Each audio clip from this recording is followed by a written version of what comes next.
नमस्कार, माउन्टेन संवादमा स्वागत छ। म सचिता बुढाथोकी। माउन्टेन संवादमा आज हामी कृषिका कुरा गर्नेछौँ र सँगसँगै दिगो कृषि उत्पादन कसरी गर्न सकिन्छ, कृषिबाट हामीले पोषिलो खानेकुराहरू कसरी उत्पादन गर्न सक्छौँ, देशलाई कृषिमा कसरी आत्मनिर्भर बनाउन सक्छौँ, त्यति मात्र होइन, कृषिबाट हामीले रोजगार कसरी सृजना गर्न सक्छौँ र सँगसँगै देशलाई आर्थिक समृद्धिसँग जोड्नको लागि कृषिका सम्भावित क्षेत्रहरू के हुन सक्छ, आज हामी यो विषयमा संवाद गर्नेछौँ। र पछिल्लो समय नेपालमा थुप्रै कृषिमा अब आत्मनिर्भर बन्नुपर्छ। हामीले रोजगारको लागि होस् अथवा अवसरको लागि विदेश पलायन हुने भन्दा पनि नेपालमै बसेर केही काम गर्नुपर्छ। हामीसँग भएको जायज जेथा खेतीपाती कति रहेका छन्, त्यसमा रहेर अब हामीले कृषि कर्म गर्नुपर्छ। कृषि कर्म गरेर देशलाई समृद्धितिर लानुपर्छ भनेर बहसहरू पनि हुन थालेका छन् र सँगसँगै विभिन्न सङ्घ संस्थाहरू पनि खुल्न थालेका छन्। आज हामी विशेष गरी राष्ट्रिय खाद्य बैंक लिमिटेडले जुन 77वटै जिल्लामा अब कृषिमा आत्मनिर्भर बन्नुपर्छ र सँगसँगै पोषिलो आहारको लागि दिगो कृषि उत्पादन हाम्रो अभियान भनेर देशव्यापी रूपमा एउटा अभियान नै सुरु गरेको छ र यसले 22वटा जिल्लामा आफ्नो कृषि कर्म पनि सुरुवात गरिसकेको छ। विशेष गरी किसानलाई लक्षित गरेर कसरी हुन्छ, किसानको उत्थानको लागि, प्रगतिको लागि, किसानलाई कसरी हुन्छ आय आर्जनसँग जोड्नको लागि र त्यो आय आर्जन सँगसँगै बजारीकरण, रोजगारी र सिपमूलक तालिमहरू पनि उहाँले दिइरहनु भएको छ।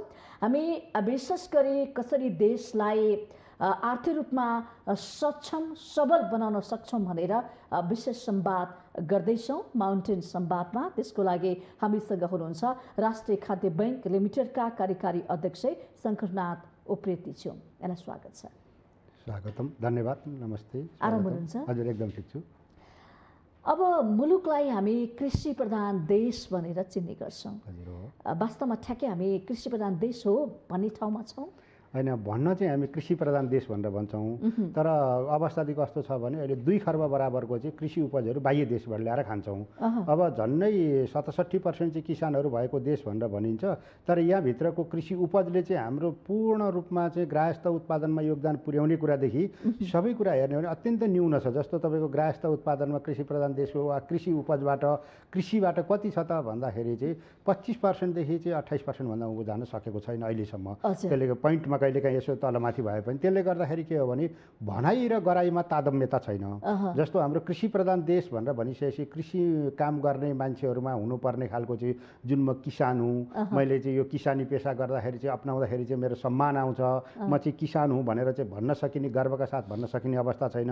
अनि त्यो कृषि पेसामा लागेका किसानहरू हामी जो छौँ उहाँहरू चाहिँ एउटा गाडी चढेर हिँड्न सक्ने खालको हैसियत बनाएका छैनौँ, जसले गर्दाखेरि चाहिँ कस्तो भने कृषि भनेको चाहिँ सबै खालका कुराहरूको समस्या भनेको चाहिँ त्यही किसानसँग जो माटोमा खेल्छ, जो माटोमा खेलिन्छ, जो माटोबाट उत्पादन गरिन्छ, त्यस्ता खालका मान्छेहरूले सबै चाहिँ आर्थिक व्यवहारदेखि लिएर सबै उसैले बेहोर्नुपर्छ। उदाहरणको लागि मैले धेरै पहिला जानु परेन, अस्ति मात्रै चाहिँ एउटा प्राकृतिक प्रकोप भयो, बाढीले आएर धानहरू बगाएर लिएर गयो, किसानहरू मारमा पर्नुभयो। अब त्यसले गर्दाखेरि एउटा निर्णय गर्ने खालको कुरासम्म त नेपाल सरकारले गरेको छ। अब त्यो कार्यान्वयन पक्षमा जाँदाखेरि त्यो कहिले लाग्ने हो र कहिले हुने भन्ने खालको कुरामा निर्णय गर्दिन भन्न र हो यो कृषि प्रधान देश भन्नलाई धेरै सजिलो छ, धेरै ढङ्गले गरिन्छ, तर त्यहाँभित्र गर्नुपर्ने कृषिका समस्याहरू जस्तो कृषिमा काम गर्ने मान्छेहरूलाई चाहिँ सबभन्दा पहिला यो कृषि पेसा चाहिँ मेरो पेसा हो, यसबाट म र मेरो परिवारलाई चाहिँ सम्मानित जीवन व्यतीत गर्न सक्छु भन्ने खालको परिस्थिति सिर्जना गर्ने वातावरण छैन। त्यो किन छैन भनेदेखि त्यो खेती कमाइ गर्ने मान्छे भनेको हयको दृष्टिकोणले हेरिने, ऊ भनेको चाहिँ अब अरू समाज पेसा व्यवसायबाट चाहिँ गर्न नसकेको तल्लो स्तरको मान्छेहरूले गर्ने।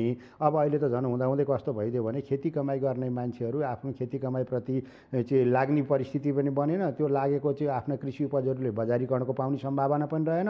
अनि त्यहाँबाट चाहिँ सानो स्केलमा काम गर्दाखेरि चाहिँ त्यो आफ्नो कृषि उपजहरू त्यहीँ खेर जाने भयो। बाह्य देशबाट चाहिँ अब एकदम अब यस्तो विडम्बनाको छ कि हाम्रो अब इन्डोनेसियाबाट बेसार ल्याएर खान्छौँ, तर हाम्रो देशभित्रको अब यहाँ थुप्रै ठाउँमा चाहिँ बेसार खेतीहरू छ। अहिले पनि तपाईँको बर्दियादेखि उदयपुरदेखि सबै ठाउँमा छैन। होइन, त्यो बेसार मात्रै होइन, कृषि उपजहरू सब सबैको अवस्था त्यस्तै हो। त्यसले गर्दाखेरि चाहिँ फलाउँदाखेरि तपाईँको 8-9 किलोको काउली कोपीहरूदेखि लिएर तरकारीहरू पनि नफलाइएको होइन, त्यसले सीमितता मात्रै छ। जस्तो त्यो अब कहिलेकाहीँ कुनै व्यापारीलाई मन लाग्यो गर झरप्प सबै त्यो उठाइदिएर ल्याइदिनुहुन्छ, अनि तर पनि किसानले चाहिँ त्यो अब निश्चित अब आफ्नो त्यसको लागत पनि उठ्न गाह्रो हुन्छ, अनि कहिले बेला त्यो उठ्दिँदैन। अनि त्यसो हुने बित्तिकै के कुरा रह्यो भने अनि किसान पेसा गरेर यो संरक्षित पेसा छैन, यसबाट मेरो जीविका चल्दैन भनेर धेरै मान्छेहरू कृषि पेसाबाट पलायन भएको अवस्था छ। जसले गर्दाखेरि तपाईँको युवा शक्तिको त कुरै नगरौँ, किनभने बाह्य देशहरूमा गएर जुनसुकै काम गर्न पनि तयार हुने, तर आफ्नो देशभित्र चाहिँ आफ्नो घरमा बसी परिवारसँग बसेर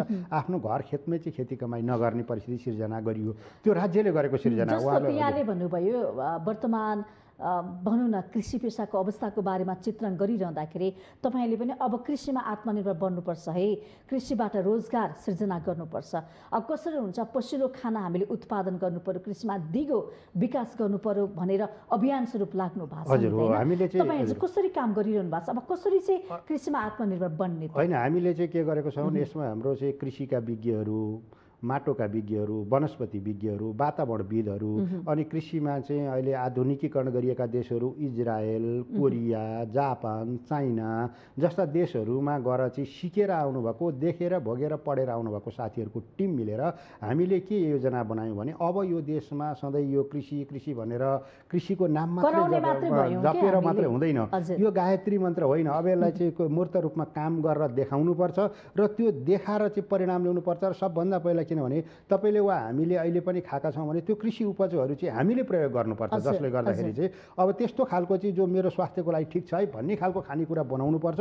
जो कुरा मैले खाँदाखेरि ठिक भने त्यो अर्काले खाँदाखेरि पनि राम्रो हुन्छ। अनि त्यसले गर्दाखेरि हामीले चाहिँ त्यो साथीहरूको टिम बसेर चाहिँ यो साना साना ग्रुपहरू, समूहहरू, प्राइभेट कम्पनीहरू यस्तो गरेर चाहिँ अब यसलाई अभियानको रूपमा लिएर जान सकिँदैन।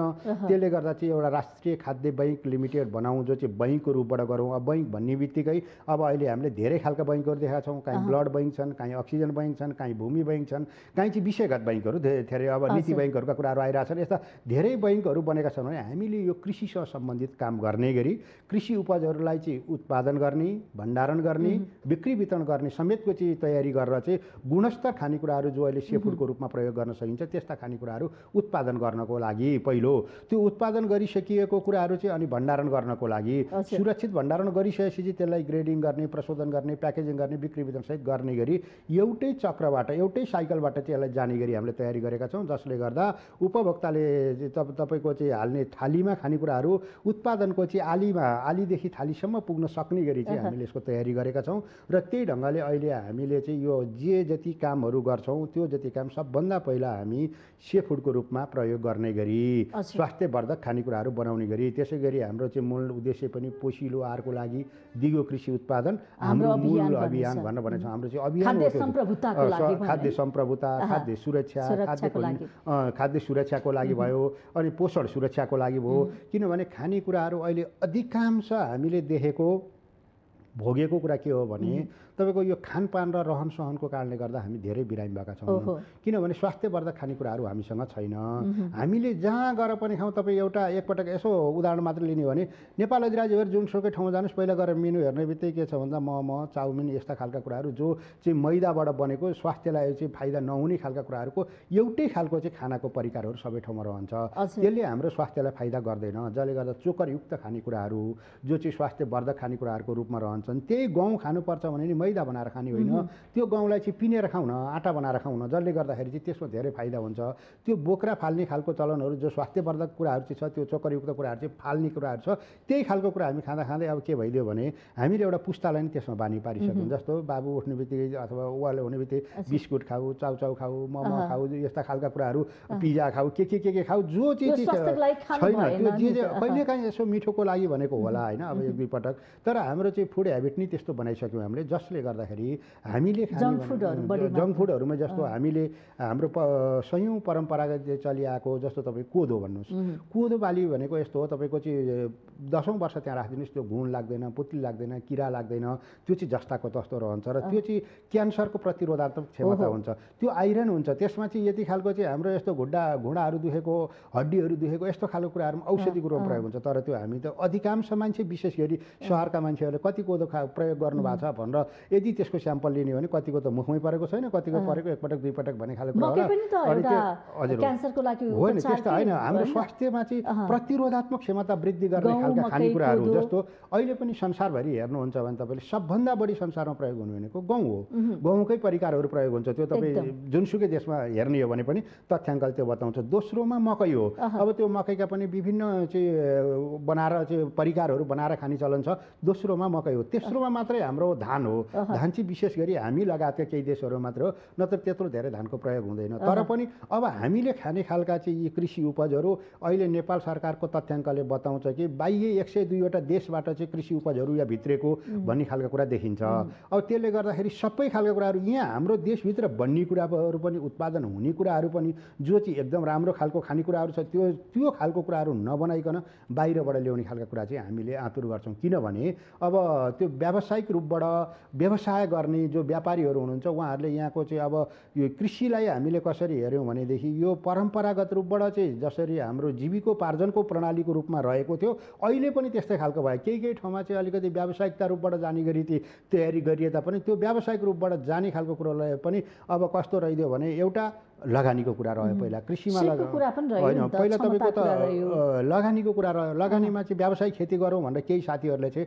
अलिकति आफूसँग भएको चाहिँ पैसाहरू आफ्नो जे जस्तो भएको जोड जम्मा गरेर आफ्नो सम्पत्तिलाई जम्मा गरेर काममा सुरु गर्नुभयो। काममा सुरु गरिसकेपछि अब एउटा चाहिँ व्यवसाय गर्नको लागि माछा पालन गर्ने भने माछा पालन गर्नको लागि पोखरीहरू खन्नुभयो, तयारी गर्नुभयो, ती सबै खाले कुरा गर्नुभयो। अब माछाका भुरा किन्नलाई किन्ने बेलामा पैसा सक्यो भए पनि थोरै हाल्नुभयो, त्योभन्दा पछाडि त्यसलाई दिनुपर्ने दाना पानी, किनभने 5-6 महिना 6-8 महिना स्थानीय सरकार छ नि हैन लगानी सरकार त सबै छ नि हजुर। स्थानीय सरकार छ, तिनै तहको सरकार छ। सरकार बढी मात्रामा काम गर्ने प्रयोगमा आउने भनेको स्थानीय सरकारले त कृषि कर्म गर्ने होइन यस्तो छ। अब यसलाई सबैलाई एकै ठाउँमा राखेर हेर्नु पनि हुँदैन। कतिपय सरकारहरूले यसो बारेमा गर्नु पनि भएको छ होइन। तर एउटा कुरा के छ भने तर वास्तवमा भन्ने हो भने जो किसान हुनुहुन्छ आफ्नो ठाउँमा माटोमा खेल्नुहुन्छ उहाँहरूकामा यी सबै खालका सुविधा सहुलियतहरू पुगेकै छैन। अब यसका पनि फेरि मापदण्डहरू छ, त्यहाँभित्र पनि धेरै खालका कुराहरू। त्यो मापदण्डहरू भनेको कस्तो भने त्यहाँ अब नेपाल सरकारको चलन चल्ती अन्तर्गत त्यहाँ रहेका चाहिँ धेरै खालका जटिलताहरू छन्। त्यो जटिलताहरू पार गरेर उहाँहरू जान सक्नुभएको छैन। दोस्रो खालको कुरा भनेको चाहिँ अब टाइममा उहाँले चाहिँ त्यो अघि नै मैले भने आफ्नो व्यवसायमा अलिकति थप लगानी भइदिएको भएदेखि उहाँले फड्को मार्न सक्नुहुन्थ्यो। अब यस्तो भयो कि बिस्तारै माछा किन्यो, माछालाई हाल्ने आहार छैन। पशुको गोठ बनाए, पशुहरू किन्यो, त्योभन्दा पछाडि पशुहरूलाई दिने दानाहरू अब त्योभन्दा थप पुँजी हुने कुरा भएन। अब त्यसभन्दा पछाडि कतिपय अब बाली नालीहरूको त्यो बिमा गर्नकै लागि पनि सरकारहरू एकदम अनुच्छुक हुँदा छन् जस्तो खालको कुराहरूमा। अब मैले भन्न खोजेको कुरा के भने अब यसले गर्दाखेरि अब त्यो किसानलाई 100% सफल गराउने हो भने राज्यका निकायले पनि उहाँहरूलाई दिने खालको चाहिँ जस्तो एउटा अलिकति लगानीको बाटो, लगानी मैत्री वातावरण बनाइदिनु पर्यो। त्यो कसरी हुन्छ भन्दाखेरि अहिलेसम्मको परम्परामा हेर्ने हो भनेदेखि तपाईँको लगानी गर्ने भनेको बैङ्कले हो। बैङ्कमा जानको लागि चाहिँ अब त्यो जो वाणिज्य बैङ्कहरू हुनुहुन्छ उहाँहरूको बिचमा जानको लागि चाहिँ त्यो धेरै डकुमेन्टेसनहरूको काम छ जो किसानहरूले त्यो पुरा गर्न जान्नै हुन्न। त्यो नहुने बित्तिकै त्यो कागजपत्र बोकेर कोही एउटा कहाँ जानु पर्यो। अब त्यो जानेको मान्छे कहाँ गइसकेपछि चाहिँ उसले अनि बैङ्कमा पुर्याउने भयो। अनि त्योभन्दा बैङ्कमा चाहिँ गएर ती सबै खालका चाहिँ गतिविधिहरू हेरियो। अनि उहाँ गइसकेपछि चाहिँ ल यो उहाँको कोल्याटर मिलेन, कोल्याटरको चाहिँ पर्सेन्टेज पुगेन, के भन भनेर अब उहाँहरूले बैङ्कले चाहने भनेको चाहिँ घर घडेरी खालको राम्रो कोल्याटर दिनु पर्यो। अब त्यो खेतीयोग्य जमिन पनि भएन, किनभने खेतीयोग्य जमिन कतिपय बाटो नपुगे होला, कतिपय ठाउँमा के नहोला। अनि त्यसले गर्दा त्यस्तो भएन भनेपछि त्यहाँ बैङ्कबाट पनि सहजतापूर्वक आउने भएन। अब त्यसले गर्दा सरकारले पनि दिने भनेको सरकारको अनुदान सहयोग भनेको चाहिँ कस्तो रह्यो भने आफ्नो पहुँचमा सरकारको आसपासमा रहन सक्ने मान्छेहरू, जो सरकारसँग चिनजान भएका मान्छेहरू उहाँहरूले मात्र लिएर जानु भएर आफ्नो कार्यकर्ता पाल्ने मात्रै काम भयो। अब भनेको कृषिलाई साँच्चै रूपान्तरण गरेर लिएर जाने हो भने, कृषिमा काम गर्ने हो भने अब बैङ्कहरूले वा राज्य सरकारले स्थानीय निकायको रोहबरमा तपाईँको चाहिँ वाणिज्य बैङ्कहरूले वा सरकारले चाहिँ उहाँहरूलाई अब कृषि लोनको व्यवस्था गरिदिनु पर्यो जो प्रोजेक्ट लोनको रूपमा रहने। उहाँले आफूले लगानी गरेको केही 1 करोड रुपियाँ लगानी गरेको छ उदाहरणको लागि भने त्यसभन्दा पछाडि कति चाहिँ उहाँलाई पैसा नपुगेको हो त्यो चाहिँ त्यहाँको चाहिँ सबै डाटा निकालेर थप पैसाहरू जति चाहिँ अब अर्को सरकारी पैसाबाट जानु पर्यो केही समयसम्मको लागि। तर त्यो चाहिँ कस्तो भने व्यवसाय गर्ने किसानहरूले पनि साथीभाइहरूले पनि के गर्नु पर्यो भने आफ्नो व्यवसायप्रति प्रतिबद्ध भएर म यसैबाट चाहिँ यो मेरो जीवन निर्वाहको हो र यो चाहिँ मेरो एउटा जीवन मर्डरको सवाल हो, म चाहिँ यसबाट एकदम सफल हुन्छु भन्ने ढङ्गले पूर्ण प्रतिबद्धता साथमा लागेर चाहिँ स्थानीय निकायको रोहबरमा त्यहाँको स्थानीय सरकार हुन्छ, स्थानीय सरकारसँग दर्ता भएर त्यसभन्दा पछाडि बैङ्कको वा अरू निकायको कहाँबाट पैसा लिइन्छ त्यसलाई समय समय फिर्ता गर्ने वातावरण बन्ने बित्तिकै अब लगानीको भयो। दोस्रो कुरो अब बजारको सुरक्षा गर्नु पर्यो। बजारको सुरक्षामा के हो भने अब कतिपय कुराहरू त्यहाँ प्राविधिक कुराहरू रहन्छन्, जस्तो अब खेती कमाई प्रणाली जति हामीले यहाँ बसेर कुरा गर्दाखेरि सजिलो छ भन्छौँ त्यति सजिलो छैन। किनभने अब हेर्दै चाहिँ तपाईँको त्यहाँ धान फलिरहेको हुन्छ, धान फल्दा एकपटक चाहिँ हवार किराहरू सबैतिरबाट आउँछन् र त्यो धानमा लागिदिन्छन्, त्यसलाई सकाइदिन्छन्। अर्को तपाईँको चाहिँ बोडी सिमीहरू गरिराख्नु भएको छ, त्यहाँभित्रबाट चाहिँ किराहरू जान्छन्, पतेरो लाग्छ, के लाग्छ, त्यसको उत्पादनको कुरोहरूमा घटाइदिन्छ। एकैछिन भनेको केही समयभित्रै पनि धेरै खालका चाहिँ त्यो प्रकोपहरू हुन्छन्, फरक ठाउँमा फरक समयमा फरक खालका प्रकोप हुन्छन्। एउटै मात्रै अहिले यस्तो रह्यो त्यो ठाउँमा यस्तो हुन्छ भन्ने खालको कुरा पनि रहेन। त्यसले गर्दाखेरि यसको लागि के गर्नु पर्यो भने अब त्यो प्राविधिकहरूको अथवा विषयगत ज्ञान भएका विशेषज्ञहरूको व्यवस्थापन गरिदिनु पर्यो।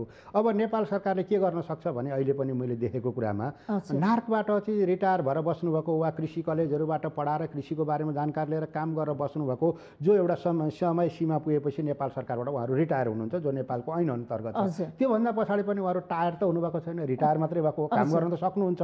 त्यस्ता खालका मान्छेहरूलाई लगेर चाहिँ अलिकति मात्रै उहाँहरूले हिजो चाहिँ अब त्यहाँबाट पाउने खालका चाहिँ जे सेवा सुविधा पाइरहनु भएको छ भने केही पैसा दियो भने उहाँहरूसँग भएको सिप ज्ञान बुद्धि र विवेकलाई प्रयोग गर्न सकिन्छ, जो उहाँहरूले चाहिँ 18, 30, 40 वर्षसम्म त्यहाँबाट अनुभव लिनुभएको छ। त्यस्ता खालका सब मान्छेहरू पनि यहाँ थुप्रै हुनुहुन्छ, अहिले घरमा बसिराख्नु भयो। त्यस्तो खालको मान्छेहरूलाई पनि गर्न सकिने भयो। अब त्यो खालको कुरामा चाहिँ उहाँहरूले त्यस्तो कन्सल्टेन्सीको रूपमा चाहिँ स्थानीय निकायहरूले प्रादेशिक निकायहरूले गरेर चाहिँ त्यो खालको योजनाहरू बनाउँदाखेरि थोरै मूल्यमा धेरै उपलब्धिमूलक काम हुन सकिने खालको हामीभित्रको सम्भावना छ र राष्ट्रिय खाद्य बैङ्क लिमिटेडले चाहिँ त्यो कुरालाई पनि सुरुवात गरेको छ। त्यसैले गर्दाखेरि अघि नै मैले भने कृषि विज्ञहरू, वातावरणविदहरू, माटो विज्ञहरू, वनस्पति विज्ञहरू जो चाहिँ धेरै पहिलादेखि अनुभव लिनुभएको उहाँहरूलाई पनि हामीले लिएका छौँ। त्यसै गरी अहिले चाहिँ एकदम गरिराख्नु भएको जिल्लामा तपाईँहरू पुगिसक्नुभयो? हामी चाहिँ लगभग नेपाल अधिराज्यको 77 जिल्लामा पुग्ने गरी प्लानिङ गरेका छौँ। हामी भर्खरै स्थापना भएको हो, 1 वर्ष पनि भएको छैन। तर त्यसो गर्दा नि बिचमा कोभिडको सङ्कुचन आयो। कोभिडले गर्दाखेरि कतिपय ठाउँमा जान पाइएन, घरभित्रै रहनुपर्ने परिस्थिति भयो, जो तपाईँ हामी सबैलाई थाहा भएको विषय हो। अब त्यसले गर्दा त्यति बेलामा पनि हामीले बाँके, बर्दिया, कैलाली, कञ्चनपुरको तर्फबाट बर्दियाको, गुलेरियाको, खैरी 3मा चाहिँ हामीले पाइलट प्रोजेक्टको रूपमा चाहिँ त्यहाँ काम गरेका छौँ। त्यहाँ चाहिँ हामीले 8 प्रकारको चाहिँ त्यो धान बालीहरूमा पनि विशेष गरी लोप भएर गएका नेपालका रैथाने बिउ बिजनहरू जो हाम्रा पिता पुर्खाले चाहिँ हामीलाई हाम्रो सम्पत्तिको रूपमा छोडेर गएको, तर अहिले हामीले चाहिँ तिनीहरूलाई चाहिँ लोप बनाएर अरू बिउ बिजन मार्फत चाहिँ त्यसलाई चाहिँ सकिसकेको अवस्थाकालाई चाहिँ अब राष्ट्रिय खाद्य बैङ्क लिमिटेडले चाहिँ सबभन्दा पहिला सबै खालका कुराहरूमा काम गर्छ। जस्तो अन्न बालीहरू, धान, गहुँ, कोदो, मकै, फापर, त्यसै गरी तरकारी बालीहरू जो हामी सधैँ उसमा प्रयोग गर्छौँ, दही दुधहरू, चिया कफीहरू, जडीबुटीहरू, फलफुलहरू, तेलहन बालीहरू, दलहन बालीहरू, यी सबैमा हामीले काम गर्छौँ। तर पहिला सुरुमा चाहिँ हामीले अन्न बालीबाट सुरुवात गऱ्यौँ। किन अन्न बालीबाट सुरुवात गऱ्यौँ भने एउटा चाहिँ हाम्रो पनि सीमितता छ। किनभने कृषिमा केही काम गरौँ भन्ने साथीहरूको चाहिँ 700 जनाको पेरिफेरीमा रहेर एउटा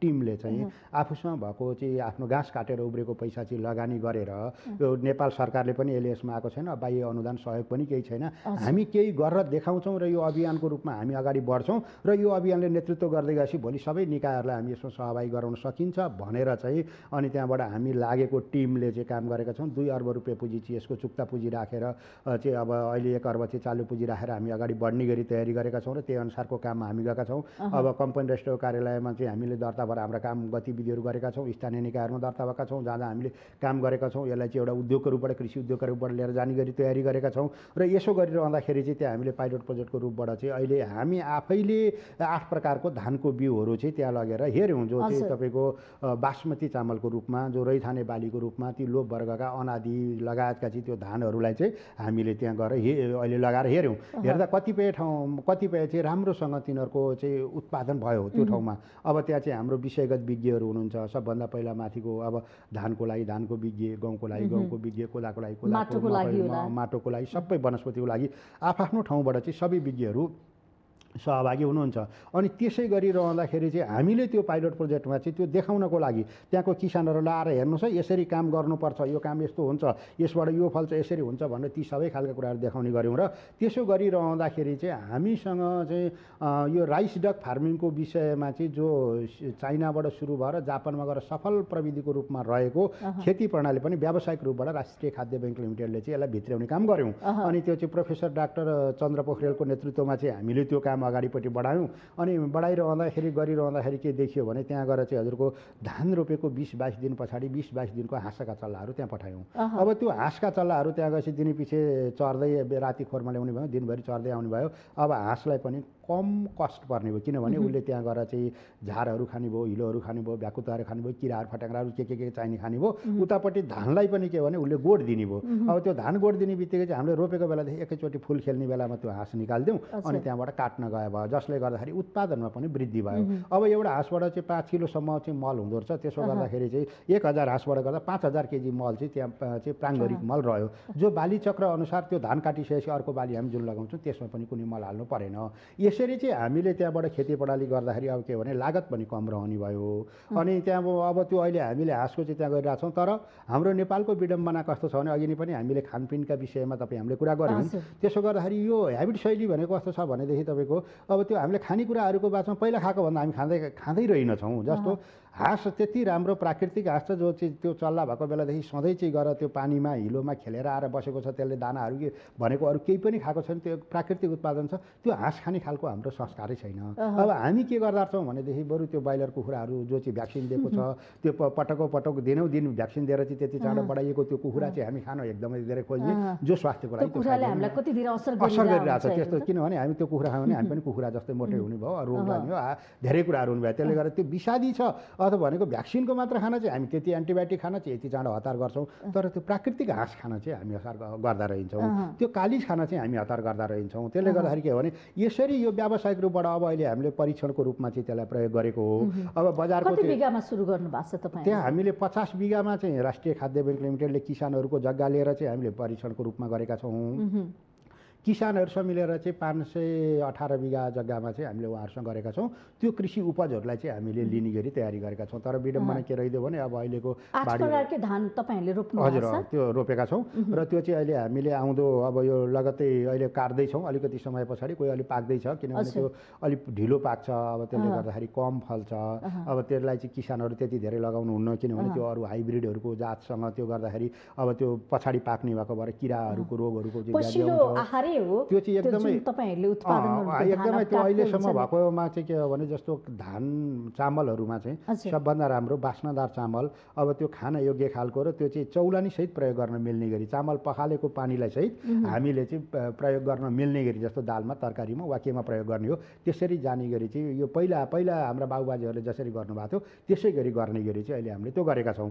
अब मैले यसो भनिरहँदाखेरि त्यो हाँसको अब बजारीकरणको कुरामा के हो भने हाँस अब बेच्ने बेला हुन लाग्यो, हाँस किन्ने मान्छेहरूको चाहिँ अब यहाँ नेपालभित्र त्यसको त एकदम कम सम्भावना छ होइन।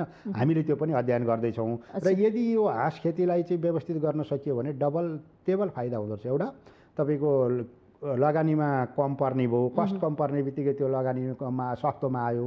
दोस्रो खालको कुरा भनेको चाहिँ त्यो खान योग्य खालको चाहिँ वस्तु हुने भयो, पशु पनि त्यो हाँसदेखि लिएर चामलसम्म। तेस्रोमा भनेको वातावरणदेखि लिएर सबै खालका सुधार हुने भयो, त्यो मलहरू पनि हालिराख्नु परेन। यसले गर्दा चाहिँ इकोसिस्टमलाई बचाउन अब इन्भाइरोमेन्टलाई चाहिँ संरक्षण गर्नको लागि सबै खालका कुरा हुने भएको हुनाले त्यस्तो खालको कुरा यस्तो खालको नीति पोलिसी ल्याउने खालका कुराहरूमा हामीले आशा अपेक्षा के गर्छौँ भने सरकारसँग ठिक छ अब त्यो हाँस चाहिँ हामी भोलि व्यापक रूपमा चाहिँ ह्याचरिङ गर्छौँ, अन्डा दिन्छौँ, किसानहरूसँग दिन्छौँ, किसानहरूसँग लिन्छौँ अनि त्यसलाई बेचिदिने खालको ग्यारेन्टी गर्छौँ। त्यस्तो खालको कुरा हो भने त अब कतिपय बाह्य देशहरूमा जाने हो भने तपाईँको भान्सामा कहिले न कहिले एउटा वा दुईवटा हाँसको पिसको टुक्रा राखेर खाने देशहरू पनि छन्, जो तपाईँ हामीले थाहै छ कि मङ्गोलियन देशहरूमा जस्तो जापान भयो, कोरिया भयो, चाइना भयो, यी देशहरू तिनीहरूमा हाम्रा यहाँका उत्पादन गरिएका हाँस पठाउने गरी चाहिँ नेपाल सरकारले सहजीकरणको वातावरण बनाइदिने हो भनेदेखि त अनि किसानहरूदेखिको सबैको एउटा एक रोजगारी पनि सृजना भयो, जीवनस्तर पनि उठ्यो, वातावरण पनि संरक्षण भयो, अब कृषि उपजहरूलाई पनि व्यवस्थित गर्न सकिने भयो। अब त्यसै गरिरहँदाखेरि अहिले अर्को पनि हामीले अब यसलाई चाहिँ यो हाँस खेतीलाई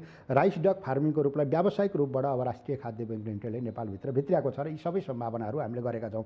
त्यसै गरी अब यो लागतलाई कम गर्ने गरी र वातावरणलाई संरक्षण गर्ने गरी के गर्न सकिन्छ त भन्ने खालको कुरोमा हामीले एजुला प्लान्ट भन्ने चाहिँ अहिले एजुलाको प्लान्ट गऱ्यौँ। त्यो भनेको चाहिँ वनस्पति हो। वनस्पति भनेको चाहिँ त्यो उन्यु जातको वनस्पति हो। त्यो चाहिँ लेउ जस्तो खालको हुन्छ, त्यो पानी माथिबाट हुन्छ। अब त्यसले चाहिँ के गर्न सकिने भने त्यो बनाउने बित्तिकै त्यो हामीले प्रयोग गरेको 15 दिनदेखि त्यसलाई प्रयोग गर्न मिल्छ। त्यो चाहिँ तपाईँको कुखुराको दानामा जाने भयो, हाँसको दानामा जाने भयो, पशु पन्छीको गाई भैँसीहरूको दानामा भुसा काट्दाखेरि हाल्दा त्यहाँ जानुभयो। अब यसले गर्दा के गर्ने भने अन्न बालीहरू भनेको संसारमा मान्छेहरूलाई खान अझै पनि पुगिरहेको छैन। अब त्यही अन्न चाहिँ लगेर पशुलाई पनि खुवाउनु परेको छ, नखुवाएदेखि ऊ बाँच्दैन। अब यसले गर्दाखेरि हामीले के योजना गऱ्यौँ भने राष्ट्रिय खाद्य बैंक लिमिटेडले चाहिँ त्यो पशु पन्छीलाई पनि दानाको चाहिँ आदि कम गर्न सकिन्छ। त्यही खालको चाहिँ उसको शरीरलाई चाहिने पर्ने पोषण कुराहरू चाहिँ उपलब्ध हुने खालको एजुलालाई चाहिँ व्यावसायिक रूपबाट गर्ने गरी प्रोफेसर डाक्टर मोहन पन्थीको नेतृत्वमा हामीले भर्खरै मात्रै बर्दियाको उसबाट चाहिँ अब त्यसले हामीले शुभारम्भ गरेका छौँ। अब त्यो तयार भइसकेपछि त्यो चाहिँ तपाईँको धान खेतमा पनि प्रयोग गर्न मिल्छ। धानमा गर्ने बित्तिकै चाहिँ त्यो युरिया मल भनेर जे हालिन्छ नाइट्रोजन, त्यो नाइट्रोजन उसले आफैले चाहिँ त्यहाँ बनाउँछ, जमिनबाट बनाउँछ, प्राकृतिकबाट लिन्छ। त्यस्तो खालको सजिलो छ जसले गर्दाखेरि यो उपाय यो विधि किसानलाई थाहा छ त? होइन, यो अब किसानहरूलाई थाहा गराउँदैछौँ। किनभने हामी राष्ट्रिय खाद्य बैंक लिमिटेडमा भएका, यहाँ पढेका, जानेका, थाहा भएका त्यो टिमले उहाँहरूलाई गराउँदैछौँ र त्यो सहजता पनि हामीले दिन्छौँ। किनभने बर्दियामा लगेर अब त्यो गुलेरिया नगरपालिका 3 खैरीमा राष्ट्रिय खाद्य बैंकको उसमा गएर चाहिँ एजुला पाइन्छ है भन्ने बित्तिकै त उहाँहरूले अब त्यो एजुला भनेको कहाँ हो, कसरी गरेर लिनु पर्थ्यो, कहाँ कति मूल्य पर्थ्यो, त्यो कुरा भने नि त। त्यहाँको किसानहरूले त अब त्यहाँ अघि नै मैले भने हामीले चाहिँ त्यो पाइलट प्रोजेक्टको रूपमा गरेकाले आएर हेर्नुहुन्छ, अलिकति लिएर जानुहुन्छ, उहाँहरूले प्रयोग गर्नुहुन्छ। कुनै गाह्रो छैन। यो तपाईँको चाहिँ यो पानीमा लगेर राखिदिने बित्तिकै चाहिँ त्यो लेउको रूपबाट अगाडिपट्टि बढ्छ अनि त्यसलाई झिक्दै चाहिँ हाम्रो पशु पन्छीहरूलाई खुवाउन सकिन्छ। अनि त्यो धानको बेलामा धान रोपेको 10-12 दिन भएपछि चाहिँ त्यहाँबाट त्यो धानले चाहिँ अलिकति जरा माटोमा हाल्न लागेको हुन्छ।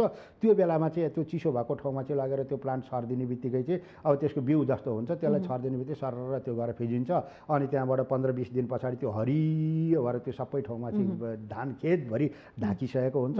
अनि त्यो हरियो चाहिँदैन, त्यो आफै मल हो, ऊ आफै मल हो त। अनि त्यसलाई केही चाहिएन। अनि त्यसले अन्न बालीको लागि त्यसले काम होइन, सबैको भन्दा धानलाई चाहिँ सुक्खा बालीहरूलाई गर्दैन, पानीमा रहने हो। किनभने अघि नै मैले भने त्यो पानीमा तैरिने खालको लेउ भएको कारणले गर्दाखेरि, झार भएको कारणले गर्दाखेरि अरू बालीहरूलाई भन्दा एउटा चाहिँ पशु पन्छीहरूलाई दानाको रूपमा र धान खेतमा चाहिँ नाइट्रोजन उपयुक्त ल्याउनको लागि चाहिँ त्यसले काम गर्छ। त्यो ढङ्गले त्यो पनि हामीले नेपालमा त विशेष गरी मलका हाहाकार देखिन्छ। होइन, यो मलको त हेर्नुहोस् यो सधैँ हाहाकार हुन्छ। अहिले पनि त्यही त अब गहुँ छर्ने बेला हुन लाग्यो, गहुँको बेला मल पाइँदैन, धान रोप्ने बेला धानको बेला मल पाइँदैन। अनि त्यहाँबाट सधैँ मलका कुराहरू एकदम ठुल्ठुला कुराहरू हुन्छन्। अब यो मलभित्रको राजनीति के छ, अब हामी जस्तो किसानहरूले अथवा तल्लो लेभलको मान्छेले बुझ्दैनौँ। तर कहिले भने समस्या त 1 वर्ष हुन्छ, महामारी एकपटक हुन्छ, तर वर्षौँ पछि सधैँ जुनसुकै बाली आउँदाखेरि पनि कहिले किसानहरूले चाहिँ सुपथ समयमा, सुपथ मूल्यले सही समयमा त यो मल पाएको त कहिल्यै पाइएको छैन। त्यसले गर्दा उत्पादनमा पनि ह्रास आइरहेको छ। अब टाइममा मल हुने हो भने तपाईँको अहिले पनि गहुँ छर्ने बेला भेट्छ, गहुँ छर्ने बेलामा मल उपलब्ध गराइदिने हो भनेदेखि त्यसले हाम्रो अन्न बालीहरूमा धेरै सपोर्ट गर्छ। खाद्य सुरक्षाको कुराहरूमा अब राम्रो काम गर्छ। अहिले हामीले चाहिँ त्यहाँ बर्दियामा अब गहुँ खेती गरौँ, गहुँ खेती पनि न्युट्रिसनयुक्त खालको गहुँको खेती गरौँ, अनि त्यो बिउ बिजन बनाऊँ र त्यो किसानहरूलाई पनि देऊँ। अनि किसानहरूलाई त्यहाँ दिइसकेपछि चाहिँ भोलि किसानहरूको उत्पादित बाली पनि राम्रोसँग बनाऊँ, हाम्रा प्राविधिकहरूलाई रेखदेख गरेर लाउँ र त्यो उत्पादित वस्तु किनिदिने ग्यारेन्टी राष्ट्रिय खाद्य बैंक लिमिटेडले लिउँ भनेर चाहिँ यो तयारी गऱ्यौँ। सबै खालका कुरा भएको छ। अब एउटै कुरा के छ भने किसानहरूले मल कसरी उपलब्ध हुन्छ भन्नुहुन्छ। अब मलको हकमा चाहिँ अब यहाँभित्रको यो मलभित्रको राजनीति वा मलभित्रको चाहिँ यो अपारदर्शी खेल के छ, त्यसले गर्दाखेरि चाहिँ यो यस्तो खालको सधैँ समस्या भइरहेको हुनाले अब या त हाम्रो नेपाल सरकार आफैले बनाउन सक्दैन। होइन, यसो हो, यो मलको बनाउने खालको होइन, हामीले बनाउने भनेको चाहिँ कस्तो हुन्छ भने त्यो प्राङ्गरिक खालको मल हो। त्यो प्राङ्गरिक खालको मल बनाउन सकिन्छ। त्यो खालको उत्पादन वृद्धि गर्छ, तर त्यो अहिले हुँदैन। किनभने त्यसलाई चाहिँ अलिक समय लाग्छ त्यो माटोमा गएर तयार हुनको लागि। जस्तो हामीले गरेको कुरोमा चाहिँ के हो भने तपाईँको मल तीभित्र हुने खालको जस्तो एजुलाको प्लान्टको कुरा गरेँ अहिले मैले। अब त्यसभन्दा पछाडि हाम्रो परम्परागतदेखि नै आइरहेको मुगको दाल भनेर प्रयोगमा आउने छ। त्यो मुगको चाहिँ घाँस झार बोट यति राम्रो खालको हुन्छ, त्यसले यति धेरै नाइट्रोजन जम्मा गर्छ, त्यसलाई चाहिँ तिम पल्टाएर चाहिँ रोपाइँ गर्ने बेलामा चाहिँ त्यसलाई हालिदियो भनेदेखि 50% भन्दा बढी नाइट्रोजनको काम त्यसले गर्छ। अब ती खालका कुराहरू हुन्छन्। तर यो धान खेतहरूको लागि विशेष गरी अब अहिले पनि त्यो गर्ने, पछि पनि गर्ने, अरू पनि गर्दै जाँदाखेरि त्यो गहुँलाई पनि भ्याउने भयो। जस्तो अहिले मैले भने त्यो अहिले हामीले जहाँ चाहिँ हाँस खेती गरेका छौँ त्यो खेतमा कुनै मल हालिराख्नु पर्दैन। अब बाली चक्र अनुसार धान झिक्दिउँ, गहुँ रोप्दिउँ, वा तोरी रोप्दिउँ, वा आलु रोप्दिउँ, मकै रोप्दिउँ, जे रोप्दिउँ पनि त्यसलाई पुग्छ। अब त्यसरी गर्ने खालका कुरामा त्यो रह्यो। तर अहिले सुरुमा चाहिँ सबै ठाउँमा टाइम लाग्छ, गर्न सकिन्छ। त्यो गर्नको लागि पनि नेपाल सरकारको चाहिँ त्यसमा सपोर्ट सहयोग चाहिन्छ। किनभने त्यो एजुला किनिदिनको लागि पनि त सरकारले ल एजुलाको प्रयोग तपाईँहरूले गर्नुहोस्, हामी बिउ बिजन दिन्छौँ भनेर गर्ने भने महँगो छैन। अब त्यो बिउ किनेर चाहिँ सबैलाई दिने खालको एउटा परिस्थिति बनाइदियो भने त त्यो स्थानीय सरकारले वा प्रादेशिक सरकारले बनायो भने त त्यो खालको कुरा हुने भयो। अब अर्को भनेको चाहिँ उत्पादित भएका वस्तुहरूलाई चाहिँ अब सबभन्दा बढी किसानहरूले के हो भने त्यो सरकारले जे जे दिन्छ त्यो लिने भन्दा नि उनीहरूले उत्पादन गरेको किनिदिने बजारको व्यवस्था गरिदिनु पर्यो। त्यो खालको कुरा त्यही भएर अघि नै हामीले भनेको के हो भने राष्ट्रिय खाद्य बैंक लिमिटेडले चाहिँ अब पहिला हामी आफूले पनि उत्पादनको काममा सरिक हुन्छौँ, हाम्रा विज्ञहरू मार्फत त्यहाँ देखाउँछौँ यसरी गर्नुपर्छ भनेर पाइलट प्रोजेक्टको रूपमा। अनि त्यो उत्पादित वस्तु त्यहाँ जे लाग्छ त्यो चाहिँ सबै त्यहाँको किसानहरूलाई दिन्छौँ। अनि त्यो किसानहरूबाट उत्पादित भएको वस्तु हामी किनेर लिन्छौँ र हाम्रो प्राविधिकले रेखदेख गरेको भएर त्यो खानेकुराहरू चाहिँ स्वास्थ्यवर्धक छ भन्ने कुरा भएपछि त्यो खानेकुरा गर्छौँ। त्यो खानेकुराहरूलाई चाहिँ अनि त्यहाँबाट ल्याएर अनि हामीले चाहिँ बजारमा लिएर जान्छौँ। बजारमा लिएर जाँदाखेरि पनि अहिले पहिला सुरुमा चाहिँ हामी पैसा लगानी गर्ने मान्छेहरूको घर घरमा लगेर पुर्याउँछौँ भनेको सेयर लगानी गर्ने साथीहरूको बिस्तारै त्योभन्दा बढी भएपछि बजारका सबै ठाउँहरूमा हामीले ल्याउने गरी तयारी गरेका छौँ। त्यसै गरिरहँदाखेरि अहिले हामीले चाहिँ पहाडी जिल्लाहरूबाट कोदो, मकै, फापर, गेडागुडी यस्ता खालका चाहिँ ती सबै खालका खेतीहरू गरिरहेछौँ। जो चाहिँ गेडागुडी भने सिमी, बोडी, भटमासहरू भए यो खालको कुराहरू गरिरहेछौँ भने तराईका जिल्लाहरू धान गरेका छौँ। अब यो धानभन्दा पछाडि तोरी र हामीले चाहिँ काहीँ मकै, झापा, मोरङ, सुनसरीतिर मकै गर्छौँ किनभने त्यहाँ गहुँ कम फल्छ। अनि त्यहाँबाट पश्चिमका ठाउँहरूमा हामी चाहिँ गहुँ रोप्छौँ, त्यहाँ गहुँ बढी फल्छ। अनि यसरी जाने गरी चाहिँ तयारी गरेका छौँ र यो अभियानलाई बिस्तारै बिस्तारै बढाएर हामीले चाहिँ 77 जिल्लामा पुर्याउने गरिसकेका छौँ, गर्ने गरी तयारी गरेका छौँ। तर हाम्रो पनि 22वटा जिल्लामा 22वटा काम सुरु भइसकेको छ र त्यो पाइलट प्रोजेक्टको रूपबाट अगाडि बढाएका छौँ। अनि अब हामी पनि के हो भने हाम्रो पनि सीमित छ। खाद्य सङ्कट आउँछ कि आउँदैन? यो भोकमरी हुन्छ, यो कुरा पनि आइरहेको छ होइन? भोकमरी त तपाईँको जरुर आउँछ नि, होइन, हुन्छ नि, पहिला पनि आएको थियो। झन् अहिले तपाईँको चाहिँ यो बाढीले गर्दाखेरि तराईका पश्चिम तराईका भेगहरूमा त्यो धानले गर्दाखेरि मात्र 10% धानमा कमी आयो भन्ने कुरा भइसकेको छ। अब त्यो जो चाहिँ ऊ भएको छ धानहरू बाँकी बसेको छ त्यो पनि राम्रोसँग सग्लो हुँदैन किनभने कोही कुहिएको छ, कोही उम्रेको छ, कोही सुकेको पनि त्यो कुड्का हुन्छ। अब सग्लो चामलको रूपमा आउन सक्दैन। त्यसले गर्दाखेरि त्यस्तो छ। तर अहिले यसरी यही बेलामा चाहिँ भोकमारी आइहाल्छ भनेर भविष्यवाणी गरिहाल्नु अलिकति हतार हुन्छ, होइन? तर यो जे जस्तो भए पनि हामीले हाम्रो तयारी चाहिँ गरिराख्नुपर्छ। अब त्यो खालको कुरामा सरकारले पनि गर्नुपर्छ। अब सरकारले पनि हामी कृषि प्रधान देश हौँ भनेर चाहिँ तपाईँको अहिले हामीले सीमित भएर भन नेपाल सरकारले चाहिँ अब कृषिमा काम गर्छु भनेर भनेको कतिको चाहिँ एउटा यथार्थ छ भन्ने खालका कुरा बुझ्नको लागि हामीले कृषिमा गएको नेपाल सरकारको बजेटलाई मात्रै हेर्ने हो भने पनि त्यो बजेटले आँकडा बताउँछ कि कृषिप्रति सरकार उत्तरदायित्व छैन, अनुदारवादी छ, त्यसमा चाहिने जति काम गर्न सक्दैन भन्ने खालको कुरा के हो भने अरू देशहरूको कृषिमा ठुलो बजेट हुन्छ, राम्रो फड्को मार्छ, कृषिबाटै चाहिँ देशलाई सम्पन्न बनाउँछन्। हाम्रो धेरैवटा देशहरू अन्त्य भन्नु पऱ्यो भने तपाईँको इजरायल जस्तो देश हेर्नुहोस्, मरुभूमि जस्तो देश छ, त्यहाँ चाहिँ एकदमै थोरै मात्रै खेतीयोग्य ठाउँ छ। तर पनि 2.2% पनि चाहिँ त्यहाँ कृषि किसानहरू छैनन्। तर संसारभरि उसले चाहिँ लिड गर्न लागिसक्यो भनेपछि त्यहाँको सबभन्दा ठुलो मान्छे हो कृषिको रे मालिक रे भनेपछि अथवा कृषिमा व्यवसाय गर्ने रे भनेपछि ऊ चाहिँ एकदम त्यहाँको सम्मानित र सम्पन्न मान्छेको रूपमा देखिन्छ। तर हाम्रो यहाँ खेती किसान गर्ने किसान भनेपछि सबभन्दा अपमानित र चाहिँ एउटा हेलित दृष्टिकोणले हेरेको देखिन्छ। अब त्यसले गर्दाखेरि नेपाल सरकारले पनि गर्नुपर्ने खालका कुराहरू के हुन् भने यस्ता खालका कुराहरूलाई गर्नको लागि बजेटिङको व्यवस्था गरिदिने, बजेटिङ गरिदिएपछि त्यो प्लान अलिकति चाहिँ बहुवर्षीय प्लानहरू बनाउने। अब त्यसले गर्दाखेरि चाहिँ अनि त्यो गरिएका कुराहरू चाहिँ जो बजेटमा तपाईँको 2.5% 10% चाहिँ टोटल बजेटको 10 वर्ष अगाडिदेखि अहिलेसम्म हेर्नुहोस् त 2.5 भन्दा बजेटमा कहिले पनि गएको छैन।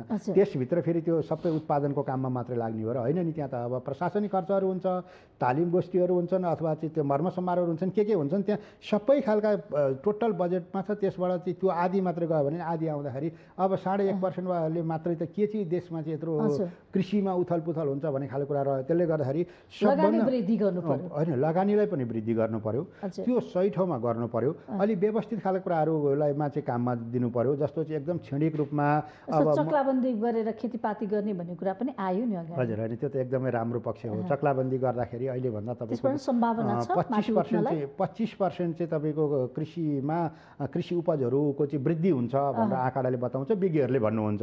भन्नुको मतलब त्यो अहिले भएका आँठा गराहरूलाई चाहिँ एकै ठाउँमा बनाएर लिएर जाने बित्तिकै त्यो सम्म बनाउने बित्तिकै उत्पादनमा वृद्धि हुनु स्वाभाविक पनि हो, त्यो हुन्छ नि भन्नुभएको छ। तर के छ भने विडम्बना, हाम्रो जस्तो देशमा चक्लाबन्दी एकदम गाह्रो छ। किन गाह्रो छ भने चक्लाबन्दी गर्न सकिन्न। मसँग भएको एउटा सानो जग्गाको 4 कट्ठा होला, 6 कट्ठा होला, अर्का छ 1 बिघा होला, कति होला, ती जग्गालाई सबै एकै ठाउँमा ल्याउँ भन्दाखेरि हामी दिन चाहँदैनौँ। जग्गामाथिको हाम्रो स्वामित्वमा अर्को कोही मान्छेले त्यो गर्ने बित्तिकै मेरो चाहिँ सिमाना गयो भनेर भन्छौँ। सिमानामा झै झगडामा हामी कुटाकुट गरेर कति मरेका पनि छौँ यो देशमा। भनेको सास सिमानाको विषयमा चाहिँ हामी एकदम पहिलादेखि नै रिजेक्ट छौँ, जसले गर्दाखेरि त्यो अहिले चक्लाबन्दीमा जाने खाले कुरामा एकदम व्यवहारिक हो, स्वाभाविक हो। GPS प्रणाली मार्फत गर्ने हो भने मेरो 1 रौँ पनि फरक नपरिकन मेरो जग्गा अथवा हाम्रो जग्गा एकै ठाउँमा आउँछ। तर त्यो खालको कुरोमा हामी पुगिसकेका छैनौँ। त्यही भएर यो कुरो अहिले चाहिँ सरकारले चाहेर पनि गरिहाल्न नसक्ने देखेको भएर चाहिँ राष्ट्रिय खाद्य ब्याङ्क लिमिटेडले के गर्यो भने जग्गामा चक्लाबन्दी गर्न छैन, खेतीमा चक्लाबन्दी गरौँ भन्ने खालको हामीले तयारी गरेकै त्यही हो। अब त्यसले गर्दा किनभने त्यो 1 बिघा हुने मान्छेलाई पनि त्यही खेती गर्न लगाउने, त्यो खेती गरिदिएको किन्दिने ग्यारेन्टी लिने, 4 कट्ठा हुने मान्छेलाई पनि त्यही खेती गर्न लगाउने, त्यही किन्दिने, एवं रीतिले उसो जे जति क्षेत्रफल जग्गाको छ त्यसैमा चाहिँ एउटै खेती लाउने बित्तिकै गाउँभरि चाहिँ एउटै खेती लाग्ने भयो उहाँहरूको। अनि त्यहाँबाट उत्पादनमा पनि हाम्रो प्राविधिकहरूले चाहिँ सिकाउन पनि कम रहने भयो, उहाँहरूको उत्पादन पनि वृद्धि हुने भयो। हिजो किसानले चाहिँ बिउ बिजन आफै खोज्न जानु पर्थ्यो, मल आफै खोज्न जानु पर्थ्यो, बजार आफै खोज्न जानु पर्थ्यो। रोग लाग्यो भनेदेखि चाहिँ त्यो रोगको लागि चाहिँ डाक्टर खोज्न वा हुनु आफै त्यो सबै पर्थ्यो भने अब हामीले राष्ट्रिय खाद्य ब्याङ्क लिमिटेडले जहाँ पुगेर चाहिँ पाइलट प्रोजेक्टको रूपमा हाम्रा कामका सुरुवात गरेका छौँ, त्यो ठाउँमा चाहिँ हामीले अब बिउ बिजन पनि त्यहाँ हाम्रो पाइलट प्रोजेक्टबाट लागेको त्यहाँ चाहिँ फलेको त्यो बिउ किसानहरूलाई दिन्छौँ र त्यो ग्यारेन्टीका साथ हामीले किन्दिने लिन्छौँ, किन्दिने ग्यारेन्टी गर्छौँ उत्पादित वस्तुलाई। त्यसले गर्दा बजारको उहाँलाई ढुक्क भयो, सुरक्षित भयो। दोस्रो खालको कुरा भनेको उहाँको हाम्रो प्राविधिकहरूले गरेर चाहिँ बेला बेलामा चाहिँ त्यो बिउ दिएको बेलादेखि चाहिँ फल पाकिने बेलासम्म उहाँहरूलाई चाहिँ त्यसको रेखदेख निरीक्षण गर्नुभयो। अब त्यो डाक्टरी काम पनि अथवा त्यो बालीको डाक्टरको काम पनि अरूले प्राविधिकहरूले गरिदिनु भयो, उहाँहरूले गरिराख्नु परेन। अब मल बनाउनको लागि पनि हामीले प्राङ्गारिक मलहरू बनाउनको लागि उहाँहरूलाई सिकाउँछौँ। प्राङ्गारिक मलहरूमा पनि धेरै खालका छन्। अघि नै मैले तपाईँलाई भने एजुलाको कुरा भयो, त्यसै गरी चाहिँ त्यो मुगुको कुरा भयो, ढैँचाका कुरा भयो, जीवातु मलका कुराहरू भयो, गडेउला मलका कुरा भयो, जो हाम्रो परम्परागत रूपदेखि रहेका गाईबस्तुका हाम्रा बाबुबाजेहरूले बनाइराख्नु भएका मलहरू भयो। त्यस्ता खालका कुराहरूलाई चाहिँ अझ व्यवस्थित गर्नको लागि र त्यसबाट धेरै चाहिँ प्रतिफल लिनको लागि चाहिँ हाम्रो प्राविधिकहरूले उहाँहरूलाई सिकाउनु हुने भयो। अनि त्यसो गर्ने बित्तिकै के रह्यो भने अब किसानले चाहिँ त्यो खेतीको कामलाई मात्रै व्यवस्थित गर्नुभयो भने, आफ्नो श्रमलाई मात्रै लगानी गर्नुभयो भनेदेखि अहिले उहाँको चाहिँ जुन उत्पादन भइरहेको छ त्यही जग्गामा त्यही क्षेत्रफलमा चाहिँ उहाँले अहिले 1 कट्ठाबाट चाहिँ 10 मन अथवा 4 मन उब्जाउनु भएको थियो भने भोलि त्योभन्दा बढी उब्जाउन सक्नुहुन्छ। त्यसले गर्दा कृषिको लक्ष्य रह्यो। अनि त्यसले गर्दा खाद्य सुरक्षाको दृष्टिकोणले के भने अब हामीले यसै गरी सबै ठाउँमा चाहिँ उत्पादन गर्दै गर्दै गर्दै गयौँ भने अब हाम्रो सुरक्षा पनि हुने भयो। अनि सुरक्षा के भने अनि पोषण सुरक्षाको कुरा पनि भयो। पोषण सुरक्षा भनेको चाहिँ कस्तो रहने भयो भनेदेखि तपाईँको त्यो अहिले जे हामीले उत्पादन गरेका छौँ त्यो चाहिँ हाई न्युट्रिसनवाला बनाउन गर्ने गरी चाहिँ प्रयत्न गर्छौँ। जस्तो हाम्रो राष्ट्रिय खाद्य बैङ्कको चाहिँ मदन भट्ट सरले चाहिँ गहुँको विषयमा उहाँले हेर्नु जो चाहिँ उहाँले 4-5वटा बालीको चाहिँ आफैले नेपालमा चाहिँ परीक्षण गरिकन लगभग गाउँको वैज्ञानिक रूपमा उहाँ परिचित हुनुहुन्छ। पहिला नार्कमा पनि हुनुहुन्थ्यो, अहिले राष्ट्रिय खाद्य बैङ्क लिमिटेडको चाहिँ गाउँको उहाँले अगुवाई गरेर गरिराख्नु भएको छ। र अस्ति मात्रै हाम्रो बर्दियाको प्रोजेक्टमा चाहिँ उहाँले आएर त्यो सबै कुराहरू चाहिँ यसरी गरौँ भनेर सिकाउनु भएको छ, अरू पनि सिकाइरहनु भएको छ। त्यसले गर्दाखेरि हामी के उत्साहित भयो भने अहिले त्यो जे फलिरहेको छ त्योभन्दा डेढी फल्ने भयो। भनेको चाहिँ अहिले 1 मन फल्थ्यो भने अब 1 मन र आधा मन अर्को थपिने भयो, त्यही क्षेत्रफलमा वृद्धि हुने भयो। अनि त्यो उत्पादनमा समृद्धि गरिएको कुराहरू चाहिँ कस्तो भने त्यो चाहिँ अब खानको लागि पनि एकदम फाइदाजनक हुने भयो। फाइदाजनक भनेको चाहिँ हाई न्युट्रिसनवाला हुने भयो। त्यस्तो खालको बिउलाई चाहिँ प्रयोग गरौँ, यसरी जाउँ भन्ने खालका कुरा भएको हुनाले यस्ता खालका चाहिँ हामीले भन्ने गरेका छौँ थोरै ठाउँमा धेरै फलाउने, जो चाहिँ स्वास्थ्यको वर्धक खाने योग्य हुने, जसले गर्दा चाहिँ किसानहरूलाई पनि खेती कमाइमा लागेको मान्छेलाई पनि सम्मानित ढङ्गले चाहिँ आय आर्जनको राम्रो स्रोत बनाएर चाहिँ हामी पनि त्यो चाहिँ गाडी चढेर हिँड्न सक्ने हुन्छौँ है भन्ने खालको चाहिँ बनाएर उहाँहरूलाई चाहिँ त्यस्तो कमाउने गरी मनज्ञ पैसा कमाउने गरी चाहिँ अब ती हामीले डिजाइन गरिएका प्रोजेक्टहरू छन्। यद्यपि कृषिको काम भने जस्तो सजिलो छैन। यहाँ टेबलमा बसेर कुरा गर्न एकदमै सजिलो हुन्छ, तर त्यो फिल्डमा गएर काम गर्दाखेरि समस्याहरू होइन, समय लाग्नु पनि स्वाभाविक हो, त्यहाँ गाह्रो पनि छ। अनि त्यसले गर्दा अहिले कस्तो छ भने हाम्रो मानसिकता पनि एकदम हतार पैसा लगानी गर्ने मान्छेले पनि आज लगानी गऱ्यो भनेदेखि भोलि प्रतिफल के पाइन्छ भन्ने, अनि त्यसभन्दा पछाडि चाहिँ त्यहाँ काम गर्ने मान्छेहरूले पनि ल आज त मैले यस्तो गरेँ भन्ने। अनि हामी कृषिमै पढेर आएका पनि मैले अहिले हाम्रो यो काममा लागेपछि बिएससी गर्नुभएका चाहिँ केही साथीहरूसँग बसेर कुराकानी गरेँ। उहाँहरूको चाहिँ के छ भने उहाँहरूको पहिला बाहिर पढेर आउनुभएको सरहरूको कुरा सुन्दाखेरि उहाँहरूले चाहिँ त्यो जहाँ पढ्न जानुभएको छ त्यहाँ निश्चित खेती प्रणालीमा चाहिँ आफै गर, धान रोप्ने हो भने धानको चाहिँ खेती गरेर गोडेर त्यसलाई चाहिँ काटेर अनि त्यहाँबाट धान बनाएर त्यो देखाएर चाहिँ यस्तो है भनेर चाहिँ उहाँहरूले चाहिँ जो प्र्याक्टिकल गर्नुहुन्थ्यो, त्यसले गर्दा उहाँहरूलाई धेरै ज्ञान हुन्थ्यो। अहिलेको पढाइको चाहिँ प्र्याक्टिकल त्यस्तो छैन। अब उहाँहरूले भनेको सैद्धान्तिक कुराहरूमा एकदम राम्रो छ, तर व्यवहारिक कुराहरूमा त्यो खेतीमा गएर उहाँहरू काम गर्नै रुचाउनुहुन्न, हिलोमा पस्नै चाहनुहुन्न। अब हुन चाहिँ कृषिको विज्ञ हुन खोजे नि, तर हिलोमा पस्न नखोजिन् कस्तो खालको विज्ञ हुनुहुन्छ। त्यसले गर्दाखेरि उहाँहरूले अब के हो भने टेबल कुर्सीमाथि बसेर गर्ने खालका, ल्यापटपबाट गर्ने खालका यस्ता कुरा पाउँदाखेरि उहाँहरू तमाम गर्ने, तर त्यहाँ फिल्डमै गएर चाहिँ सिकाउनु, हिलोमा धुलोमा त्यहाँ गएर सिकाउनु पर्ने, खेल्नु पर्ने, माटोमा खेल्ने खालको कुराहरू अहिले पछिल्लो चरणमा उत्पादित भएको चाहिँ धेरै जस्तो मान्छेहरू, सबैलाई नभनौँ तर धेरै जस्तो मान्छेहरू जो राष्ट्रिय खाद्य बैङ्कसँग आबद्ध हुन आउनुभयो, उहाँहरूसँग कुराकानी गरियो, उहाँहरूसँग देखियो। अनि त्यसले गर्दाखेरि यो टप्परटुइया प्रवृत्तिको चाहिँ रहेको कारणले गर्दाखेरि पनि कृषिका विज्ञहरू भनेर चाहिँ अहिले पछिल्लो चरणमा उत्पादित भएका विज्ञहरूसँगबाट लाभ लिनलाई धेरै गाह्रो हुँदो रहेछ। नीति नियमहरू ठिक छन् अहिले? होइन, नीति नियम त तपाईँको कृषिमा बनेका नीति नियम त यहाँ यति धेरै अप्ठ्यारा, यति धेरै जटिलता कृषिभित्रका नियमहरू छन् जो तपाईँले हामीले त्यहाँ खैले केलाएर हेर्ने हो भनेदेखि कृषिमा काम गर्न कोही अगाडि आउनै हुन्न। र त्यही भएर पनि अहिलेसम्म नआएको परिस्थिति पनि हो। अब किनभनेदेखि तपाईँको कृषि भन्ने बित्तिकै 100% सफल हुन्छ भन्ने छैन। भनेको मतलब त्यो बोटमा लागेको भटमासा कोसा पनि सबैमा दाना लाग्छ भन्ने छैन। अब त्यसै गरी चाहिँ त्यो अर्को फलफुलमा पनि त्यो सबै हुन्छ भन्ने पनि छैन। अब यी धेरै खालका त्यहाँ समस्याहरू छन्। अब तिनीहरूलाई सम्बोधन गर्ने गरी कतिपय बाँझा जग्गाहरू छन्। बाँझा जग्गाहरू चाहिँ लिएर चाहिँ अब त्यसमा हामी खेती कमाइ गरौँ न त भनेर भन्दाखेरि त्यो प्राप्त हुने अवस्था छैन। जस्तो हजुरको चाहिँ अहिले ओखर तपाईँ यो तिहारका कुरा गर्ने हो भने 500-600 रुपियाँ किलोमा यहाँ हामीले चाहिँ त्यो ओखर अब किनिरहेछौँ। तपाईँले पनि किन्नु भएको छ, मैले पनि किनेको छु, हामी सबैले किनेका छौँ। त्यो ओखर यति सजिलोसँग यहाँ फलाउन सकिन्छ। 4-5 वर्षको बिचदेखि त्यसले उत्पादन दिन लाग्छ। त्यो लामो समयसम्म दिन्छ, झन्डै 100 वर्षको आसपासभन्दा बढी दिन्छ भनेर विज्ञहरूले भन्नुहुन्छ। त्यो रोपेपछि फलिरहन्छ। अब त्यस्तो खालको कुरा, त्यो चाहिँ जो हातले माड्ने खालको ओखर हुन्छ, त्यस्ता खालका कुराहरू छन्। कटुसहरू छन् जो हाम्रो वनस्पति रूपमा चाहिँ खेती नहुने खालका ठाउँहरूमा त्यस्तो खालको खेती लगाइदियो भने पनि त्यो एकदमै राम्रो, न्युट्रिसनयुक्त पनि भयो, आर्थिक उपार्जनको कुरा पनि भयो। अहिले हामीले चाहिँ बाहिर देशबाट त्यो ल्याइराख्नु परेन, भोलि हामी बाहिर पठाउन सक्छौँ। तर त्यसको लागि अब बिरुवा किन्नु जानु पऱ्यो भनेदेखि त कति भन्छ बिरुवाको चाहिँ अब 1000 रुपियाँ 1200 भन्न अब एकदम महँगो 5000 6000 बिरुवा उपलब्ध नहुने, बाहिर देशबाट ल्याउनु पर्ने, यस्ता खालका कुरा भएपछि मान्छेहरूमा चाहिँ अब त्यसो चाहिँ फुलकै कुरा गरौँ हजुर होइन। त्यसले गर्दा तमाम खालको कुरा जस्तो नेपाल सरकारले चाहिँ यहाँ उसले लगानी गरेर चाहिँ एउटा ल म नेपालमा चाहिँ यस्तो खालको चाहिँ त्यो ओखरको बिरुवा यहाँ बनाउँछु, यो ठाउँमा लाग्छ भने सरकारसँग छ नि त त्यो प्लान सबै, यो ठाउँको लागि चाहिँ दिन्छु, ल तपाईँहरूले यसरी लगेर चाहिँ रोप्नुहोस् भन्ने हो भने मान्छेले हाराहालुस गरेर त्यो ओखरको चाहिँ लगेर त्यहाँ रोप्नुहुन्छ। हो त्यसको लागि लगानी गऱ्यो भने त, त्यसको लागि अनुदान दियो भने त, पुर्याइदियो भने त। अब जस्तो दोलखाका जिल्लाहरूमा वा पहाडी जिल्लाहरूमा, रामेछाप भनौँ वा जुनसुकै जिल्लाहरूमा भनौँ, त्यो जिल्लाहरूमा चाहिँ ओखर त्यस्तो फल्ने ठाउँ छन्, त्यहाँसँग बिरुवा पुर्याइदिने र अनि त्यो खालको संरक्षण गर्ने हो भनेदेखि ल यो यसबाट चाहिँ फलाउनुहोस्, फलाएको कुरालाई बजारीकरण गरिदिनको लागि चाहिँ हामी प्रचार प्रसारको सहयोग गरिदिन्छौँ, के गर्न सक्छौँ भन्ने खालको किसानहरूसँग बसेर प्लानिङ बनाउनु पर्दैन अहिलेसम्म। अब कस्तो बनाउने भने हाम्रो देशको प्लानिङ चाहिँ तपाईँले नीति नियमका कुरा गर्दाखेरि अघि नै सन् 2016मा चाहिँ एउटा हाम्रो देशमा चाहिँ 20 वर्षीय कृषि योजना भन्ने खालको योजना तयार गर्नुभयो कृषि विज्ञहरूले। त्यो 20 वर्षीय कृषि योजना बनाउँदाखेरि चाहिँ त्यो कागजमा, ल्यापटपमा ती सबै खालका कुराहरूमा यति राम्रा खालका चाहिँ आहा साँच्चै अब देशले चाहिँ कोल्टे फेर्ने भयो, मुहार फेर्ने भयो भन्ने खालका रहे, आउने भयो भन्ने खालको कुरा भयो। तर भइदियो के भने त्योभन्दा पछाडि हाम्रा रैथाने बालीहरू लोप भएर गए, किनभने त्यो केही पनि संरक्षण हुने भएन। खालि बहुराष्ट्रिय कम्पनीको बिउ किनेर ल्याउने अनि त्यो बिउ लगेर रोपाउने, अनि रोपाइसकेपछि एक बाली त्यो प्रयोग हुन्छ, दोस्रो पटकदेखि त्यो लाग्दैन।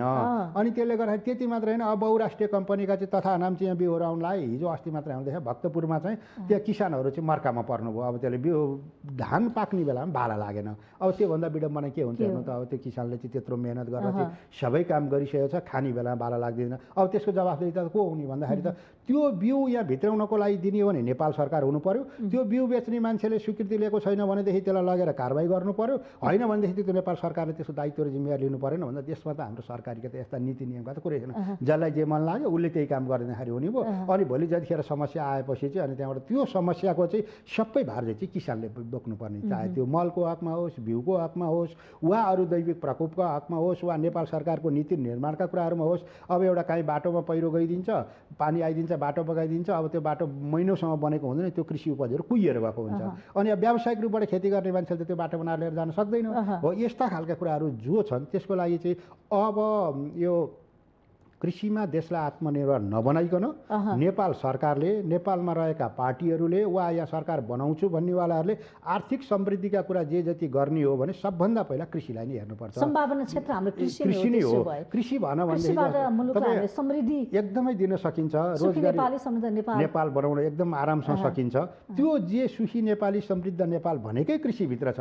कृषि भनेकै नेपाल हो। नेपालको माटोभित्र छ, त्यो नेपालको वातावरणभित्र छ, नेपालको हावापानीभित्र छ र यहाँको माटो छ। त्यो माटोलाई चाहिँ अब हामीले पहिला माटो चिन्ने गरी चाहिँ योजना बनाउनु पर्यो। त्यसो गर्नको लागि चाहिँ हाम्रो अब त्यो देखाउनको लागि होइन, चुनाव जित्नको लागि होइन, सस्तो लोकप्रियताको लागि होइन, भोट लिनको लागि चाहिँ एकदम वाकपटुता प्रयोग गरेर चाहिँ गर्छौँ भन्ने खालको कुरा होइन।